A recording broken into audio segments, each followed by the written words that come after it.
행복한 하루를 여는 아침 묵상. 오늘 7월 7일 목요일 아침 묵상을 진행합니다. 사무엘상 16장 읽겠습니다. 여호와께서 사무엘에게 이르시되 내가 이미 사울을 버려 이스라엘 왕이 되지 못하게 하였거늘 내가 그를 위하여 언제까지 슬퍼하겠느냐. 너는 뿔에 기름을 채워 가지고 가라. 내가 너를 베들레헴 사람 이새에게로 보내리니 이는 내가 그의 아들 중에서 한 왕을 보았느니라 하시는지라. 사무엘이 이르되 내가 어찌 갈 수 있으리이까. 사울이 들으면 나를 죽이리이다 하니 여호와께서 이르시되 너는 암송아지를 끌고 가서 말하기를 내가 여호와께 제사를 드리러 왔다 하고 이새를 제사에 청하라. 내가 네게 행할 일을 가르치리니 내가 네게 알게 하는 자에게 나를 위하여 기름을 부을지니라. 사무엘이 여호와의 말씀대로 행하여 베들레헴에 이름에 성읍 장로들이 떨며 그를 영접하여 이르되 평강을 위하여 오시나이까. 이르되 평강을 위함이니라. 내가 여호와께 제사하러 왔으니 스스로 성결하게 하고 와서 나와 함께 제사하자 하고 이새와 그의 아들들을 성결하게 하고 제사에 청하니라. 그들이 오매 사무엘이 엘리압을 보고 마음에 이르기를 여호와의 기름 부으실 자가 과연 주님 앞에 있도다 하였더니 여호와께서 사무엘에게 이르시되 그의 용모와 키를 보지 말라. 내가 이미 그를 버렸노라. 내가 보는 것은 사람과 같지 아니하니 사람은 외모를 보거니와 나 여호와는 중심을 보느니라 하시더라. 이새가 아비나답을 불러 사무엘 앞을 지나가게 하매 사무엘이 이르되 이도 여호와께서 택하지 아니하셨느니라 하니 이새가 산마로 지나게 하매 사무엘이 이르되 이도 여호와께서 택하지 아니하셨느니라 하니라. 이새가 그의 아들 일곱을 다 사무엘 앞으로 지나가게 하나 사무엘이 이새에게 이르되 여호와께서 이들을 택하지 아니하셨느니라 하고 또 사무엘이 이새에게 이르되 네 아들들이 다 여기 있느냐. 이새가 이르되 아직 막내가 남았는데 그는 양을 지키나이다. 사무엘이 이새에게 이르되 사람을 보내어 그를 데려오라. 그가 여기 오기까지는 우리가 식사 자리에 앉지 아니하겠노라. 이에 사람을 보내어 그를 데려오매 그의 빛이 붉고 눈이 빼어나고 얼굴이 아름답더라. 여호와께서 이르시되 이가 그니 일어나 기름을 부으라 하시는지라. 사무엘이 기름 뿔병을 가져다가 그의 형제 중에서 그에게 부었더니 이날 이후로 다윗이 여호와의 영에게 크게 감동되니라. 사무엘이 떠나서 라마로 가니라. 여호와의 영이 사울에게서 떠나고 여호와께서 부리시는 악령이 그를 번뇌하게 한지라. 사울의 신하들이 그에게 이르되 보소서 하나님께서 부리는 악령이 왕을 번뇌하게 하온즉 원하건대 우리 주께서는 당신 앞에서 모시는 신하들에게 명령하여 수금을 잘 타는 사람을 구하게 하소서. 하나님께서 부리시는 악령이 왕에게 이를 때에 그가 손으로 타면 왕이 나으시리이다 하는지라. 사울이 신하에게 이르되 나를 위하여 잘 타는 사람을 구하여 내게로 데려오라 하니 소년 중 한 사람이 대답하여 이르되 내가 베들레헴 사람 이새의 아들을 본즉 수금을 탈 줄 알고 용기와 무용과 구변이 있는 준수한 자라. 여호와께서 그와 함께 계시더이다 하더라. 사울이 이에 전령들을 이새에게 보내 이르되 양치는 네 아들 다윗을 내게로 보내라 하매 이새가 떡과 한 가죽 부대의 포도주와 염소 새끼를 나귀에 실리고 그의 아들 다윗을 시켜 사울에게 보내니 다윗이 사울에게 이르러 그 앞에 모셔 서매 사울이 그를 크게 사랑하여 자기의 무기를 드는 자로 삼고 또 사울이 이새에게 사람을 보내어 이르되 원하건대 다윗을 내 앞에 모셔 서게 하라. 그가 내게 은총을 얻었느니라 하니라. 하나님께서 부르시는 악령이 사울에게 이를 때에 다윗이 수금을 들고 와서 손으로 탄즉 사울이 상쾌하여 낫고 악령이 그에게서 떠나더라. 아멘. 주님은 중심을 보신다 하는 제목으로 묵상을 진행하겠습니다. 7절을 요절로 삼습니다. 너는 그의 준수한 겉모습과 큰 키만을 보아서는 안 된다. 그는 내가 세운 사람이 아니다. 나는 사람이 판단하듯 하지 않는다. 사람은 겉모습만을 따라 판단하지만 나 주는 중심을 본다. 하나님은 사울로 인해서 괴로워하는 사무엘을 재촉하여 새로운 왕제를 찾게 하셨습니다. 1절이죠. 사울이 다시는 이스라엘을 다스리지 못하도록 내가 이미 그를 버렸는데 너는 언제까지 사울 때문에 괴로워할 것이냐. 너는 어서 뿔병에 기름을 채워가지고 길을 떠나 베들레헴 사람 이새에게로 가거라. 내가 이미 그의 아들 가운데서 왕이 될 사람을 한 명 골라 놓았다 하셨어요. 그래서 베들레헴을 찾아간 사무엘은 하나님이 지시하신 대로 사울의 의심을 피하기 위해서 예배의 자리를 만들고 이새와 아들들을 초대하죠. 사울이 사무엘의 행보를 경계했다는 것을 알 수가 있어요. 어쨌든 사무엘은 이세 여덟 아들 중 마지의 용모와 신장을 보고 좋게 여겼습니다. 6절 보세요. 사무엘이 이세의 마지 엘리압을 보고 주님께서 기름 부어 세우시려는 사람이 정말 주님 앞에 나와섰구나 하고 생각했답니다. 그러나 주님께서 사무엘에게 이르시죠. 너는 그의 준수한 겉모습과 큰 키만을 보아서는 안 된다. 그는 내가 세운 사람이 아니다. 나는 사람이 판단하는 것처럼 그렇게 판단하지는 않는다. 사람은 겉모습만을 따라 판단하지만 나 주는 중심을 본다. 그러셨어요.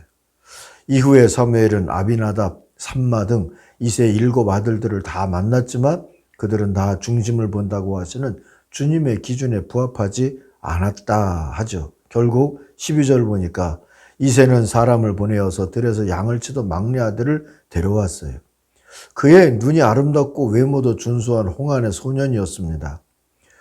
주님께서 말씀하셨어요. 바로 이 사람이다. 어서 그에게 기름을 부어라. 13절 보니까 사무엘이 기름이 담긴 뿔병을 들고 그의 형들이 둘러싼 가운데서 다윗에게 기름을 부었습니다. 그러자 주님의 영이 그날부터 계속 다윗을 감동시켰어요. 사무엘은 거기에서 떠나 라마로 돌아갔다 하죠. 다윗을 감동시킨 하나님의 영은 다윗에게 음악 치료라고 하는 은사를 주셨어요. 그리고 곧 그 은사가 필요한 일이 일어나죠. 그 일로 사울과 다윗은 함께 있게 됐습니다. 14절 이하를 보세요. 사울에게서는 주님의 영이 떠났고 대신 주님께서 보내신 악한 영이 사울을 괴롭혔다지 않습니까? 그때 신하들이 사울에게 말하죠. 하나님이 보내신 악한 영이 지금 임금님을 괴롭게 하고 있습니다. 그러니 이제 수금을 잘 타는 사람을 하나 구하라고 분부를 내려주십시오. 하나님이 보내신 악한 영이 임금님께 덮칠 때마다 그가 손으로 수금을 타면 임금님이 나으실 겁니다. 사울이 신하들에게 명령을 내렸어요. 수금 잘 타는 사람을 찾아보고 있으면 내게로 데려와라. 그렇게 해서 다윗은 음악치료요법이라고 하는 성령의 은사를 가지고 권력의 중심부에 들어가게 되는 겁니다.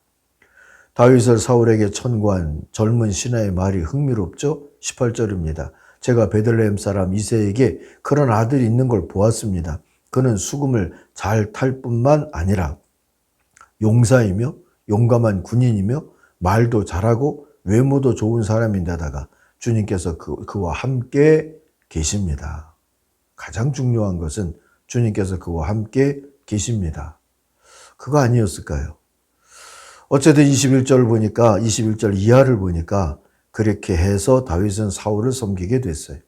사울에게 악신이 임할 때마다 다윗이 수금을 타면 사울은 제정신을 차리곤 했습니다. 이런 다윗을 사울은 사랑했고 마침내 그를 자기의 무기를 들고 다니는 사람으로 삼았습니다. 부관으로 삼았다. 그렇게 이해해도 되겠죠. 우리도 주님과 함께 할 때, 그리고 성령 하나님께 감동이 되어서 살아갈 때 다윗처럼 긍정적으로 소개될 수 있는 그런 기회를 얻을 수 있으리라 봅니다. 리더십에 합당한 준비나 공부가 부족하다 하거나 하나님이 어떻게 쓰실지 알아야 준비를 하지 같은 우려는 사실 필요치 않습니다. 다윗에게도 하나님은 필요한 은사를 주시지 않았습니까? 다만 그 은사가 전혀 얼토당토 아니한 게 아니었다는 것만은 기억하십시다. 성실히 하나님께서 맡기신 대상이 사람이든 또 양떼이든 다윗은 그 일에 충성하면서 그때마다 하나님 앞에 수금을 타며 찬송하며 이스라엘의 노래 잘하는 자로 살고자 애썼다 하는 것을 오늘 우리가 기억할 필요가 있을 것 같아요. 시편 78편 70편 이하를 보십시다. 또 그의 종 다윗을 하나님이 택하시되 양의 우리에서 취하시며 전양을 지키는 중에서 그를 이끌어내사 그의 백성인 야곱 그의 소유인 이스라엘을 기르게 하셨더니 이에 그가 그들을 자기 마음의 완전함으로 기르고 그의 손의 능숙함으로 그들을 지도하였도다 했습니다. 하나님 앞에서 마음의 완전함을 지켰던 사람, 그리고 하나님이 맡기신 일이라 여겨지는 것을 능숙하기까지 수고했던 사람, 그런 다윗을 하나님은 선택하셨고 하나님의 영으로 감동하여서 쓰셨어요.